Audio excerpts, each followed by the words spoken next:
If you close your eyes, even for a second, you'll notice big changes in Fulshear. Okay, that might be a bit of an exaggeration, but the town is growing and changing fast. It's sad. A lot of the local people here hate to see the growth, but you can't stop it. That's John Douglas McCann, or JD to his friends. He grew up here, and his work as a landman in the oil business has made him a bit of a local historian. He's the kind of guy who can tell you where all the things that didn't used to be. But how did this town come to be?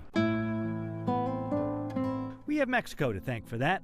After winning independence from Spain, the government wanted to populate the area and quick. So they invited 300 Anglo families under Stephen F. Austin to move in and gave them each tracts of land of over 4,000 acres apiece, called a league. And that's what Mexico was actually doing, was trying to plant American citizens in Texas to keep other people from trying to claim Texas instead of them. So they were protecting themselves. That plan would eventually backfire spectacularly, but that's another story.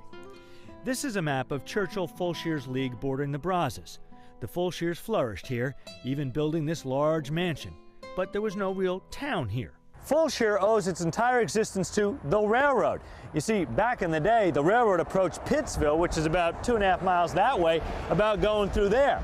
Well, the people of Pittsville said, no thanks. Well, so the railroad came to Fulshear instead. Well, eventually, Pittsville vanished. Everyone moved here. Eventually, the railroad vanished as well. But as you can see, Fulshear, it's still here.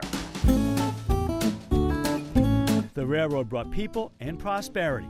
Old Churchill knew what he was doing when he gave them that land. Fulshear had a lot of people at one time. There was 400 or 500 people. There was several saloons, several banks, and it was a farming community. There was cotton and ranching, things of that nature. And rumor has it, even a brothel. It was a pretty rough and tumble place. Then tragedy struck in 1910. The whole downtown area burned to the ground. There was some rebuilding, but the town really wasn't the same.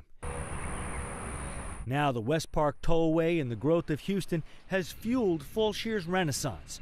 New homes, new schools, new shops.